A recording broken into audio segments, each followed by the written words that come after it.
Hello and welcome back to my channel. This is once again a reading of Player vs. Player by Reyna on AO3. This is a violent work of fan fiction, so if you don't like that or if it's triggering for you, I would please go do something else. And without further ado, please enjoy my reading. Thank you. Anne's eyes opened slowly. So very, very slowly. Mostly because the lids felt heavy. Heavy and sticky and much too uncomfortable. The ceiling above was dark. No lights to illuminate it, but her irises still burned, still ached like she was staring directly into the sun. The only light she could see was coming in from the far left, and it took much more effort than it should have to turn her head to the side and see the moon streaming in from the window. A necessary effort, it seemed, as when she was able to see the hazy form of an elderly frog fast asleep in a chair beside her bed. Hop Pop? She meant to call out the word, but her jaw wouldn't move. Her throat wouldn't even open enough for her to groan. All she managed was a strange exhale that did nothing to disturb his peace. That was weird. Anne tried to sit up, but her muscles refused to comply. Her arms remained limp at her sides, and her spine let out a dull spike of pain when she tried to pry it up from the mattress.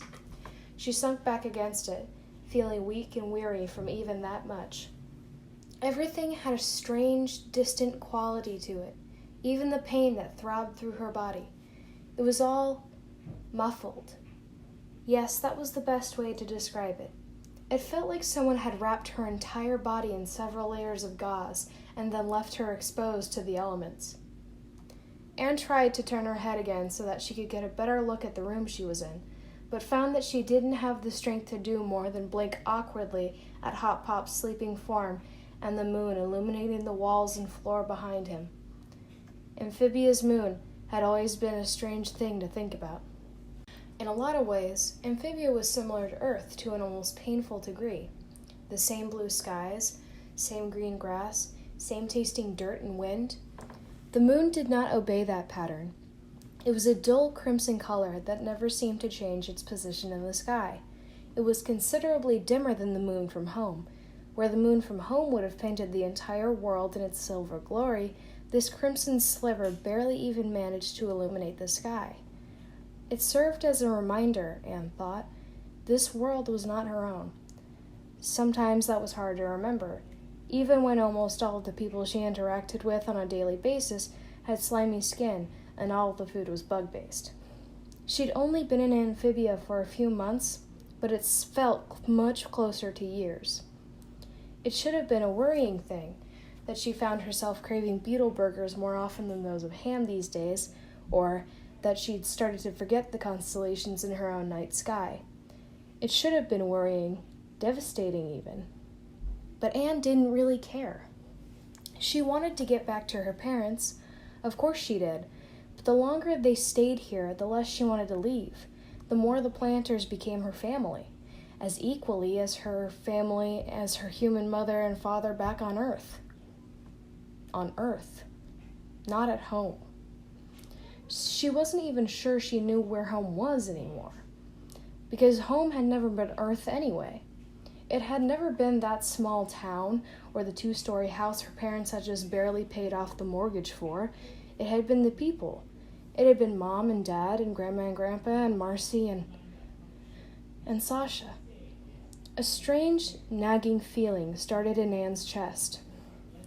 She was forgetting something important. The sound of a door quietly opening and closing pierced the night, but Anne still didn't have the strength to raise her head and look towards the sound. She was rendered helpless as footsteps quietly rounded the side of the room she couldn't reach, before stopping just outside her field of vision. A quiet exhale escaped the intruder. "You always pick the good ones, Anne." She'd recognized that fond expression anywhere. For a moment, silence prevailed.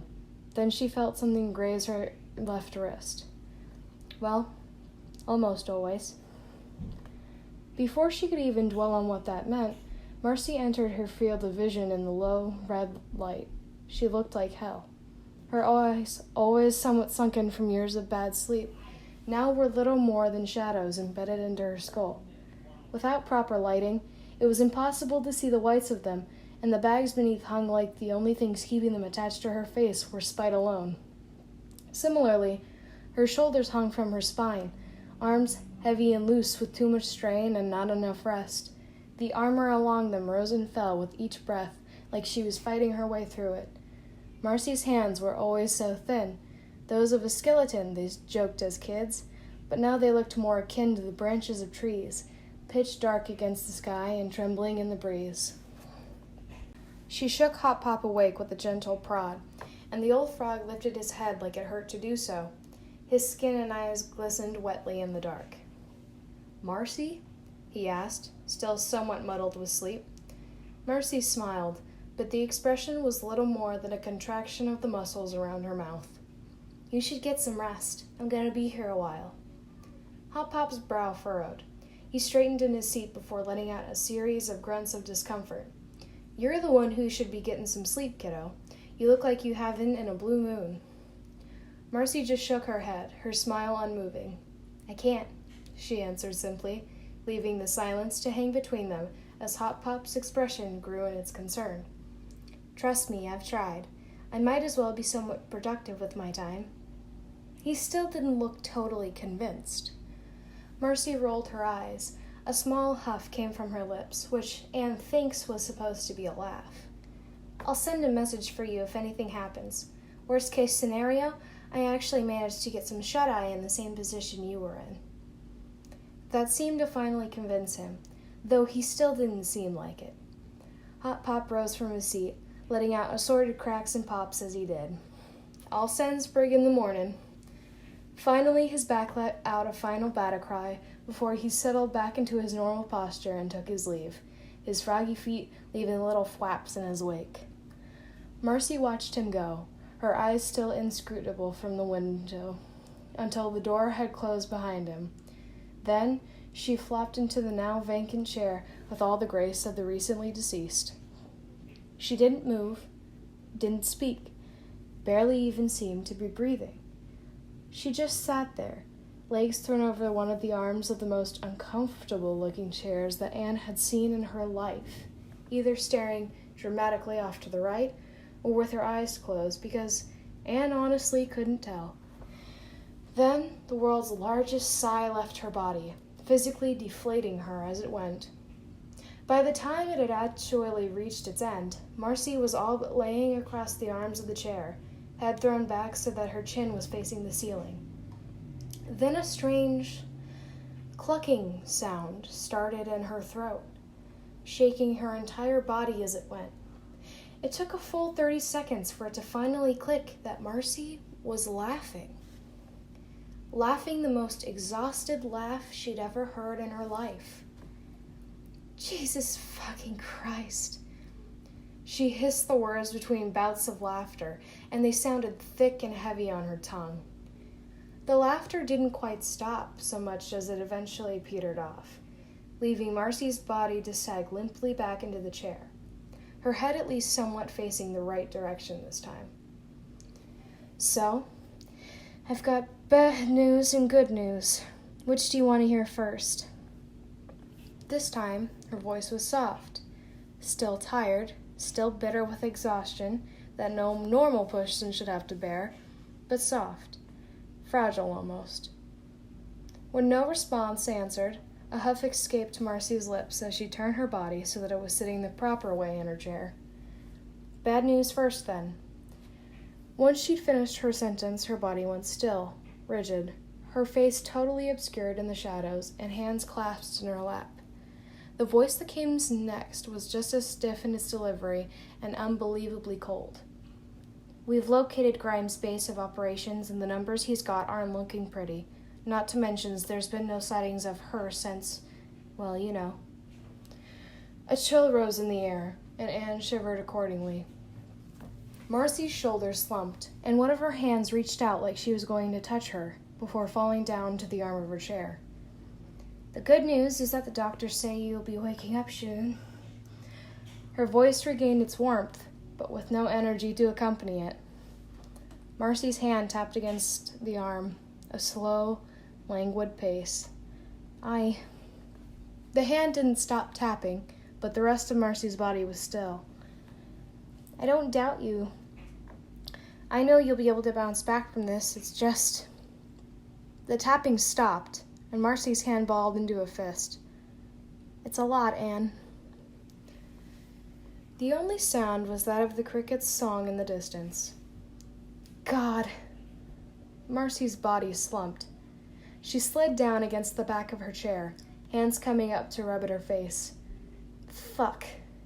It was a grumble at first, then louder. Fuck!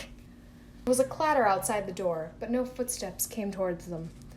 Marcy's hand was raised before slamming down against the arms of her chair, rattling it with the force. Just fuck. Little more than a breath now. She let her head fall forwards, hands coming up once again to catch it. We're 13, Anne. We're 13. And you're... Finally, Marcy sobbed.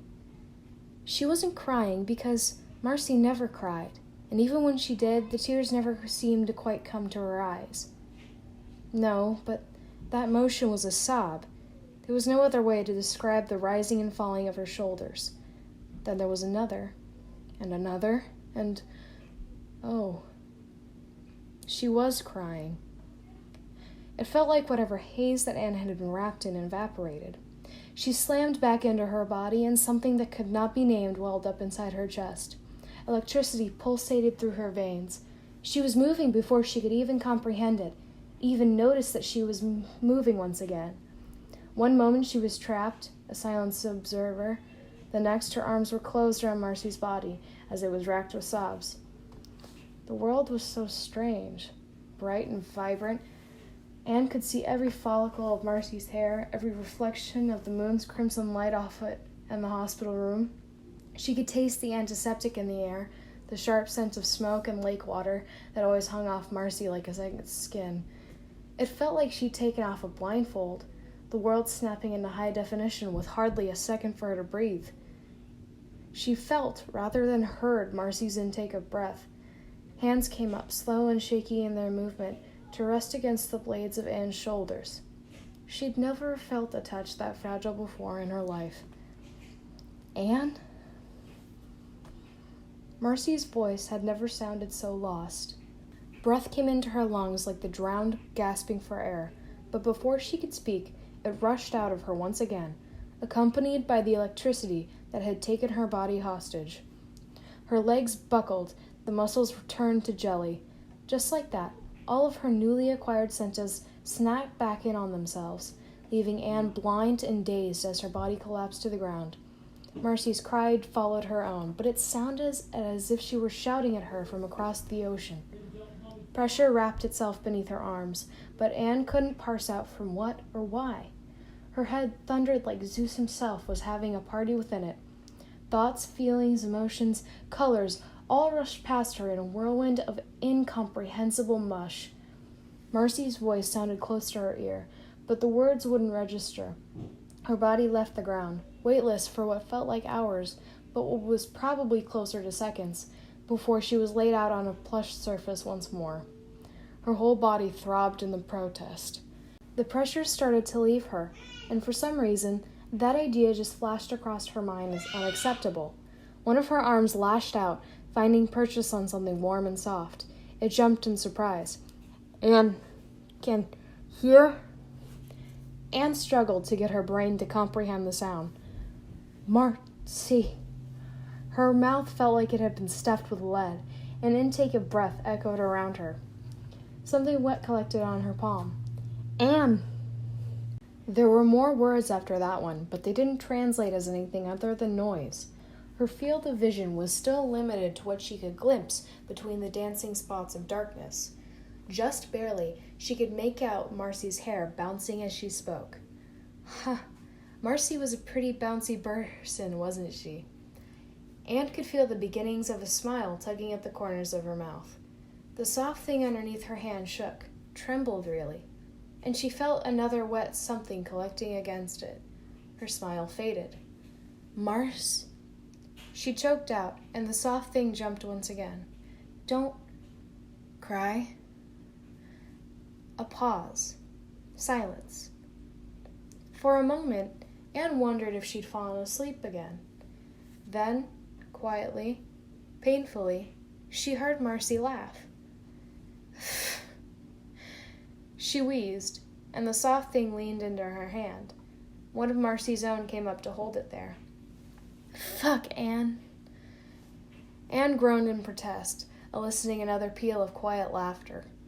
Slowly, the black spots started to leave her vision. Marcy's face begins to reconstruct itself, and for the first time, Anne can see the tears flowing from Marcy's sunken eyes. She can see the red surrounding their darkened irises. Sorry. She wiped at her eyes furiously with her free hand, still holding Anne's against her cheek with the other, just beneath those sunken eyes. Sorry, Anne, it's just, there's so much. Shh. Anne feels proud of herself for managing to force her mouth to contort in such a way. Later. Marcy's eyelashes tickle when she blinks. Anne brushes her thumb against the soft, sagging flesh beneath her left eye. You need sleep. Marcy's eyes flutter once again, and then her mouth pulls upward into a smile that could melt the Arctic. Yeah, she breathes. Her thumb strokes over the back of her hand, smile still somehow in place. Yeah, that's fair. Anne wants to laugh, but all she manages is a shaky exhale. Marcy smiles like she gets it, though, so that's at least something. It's something.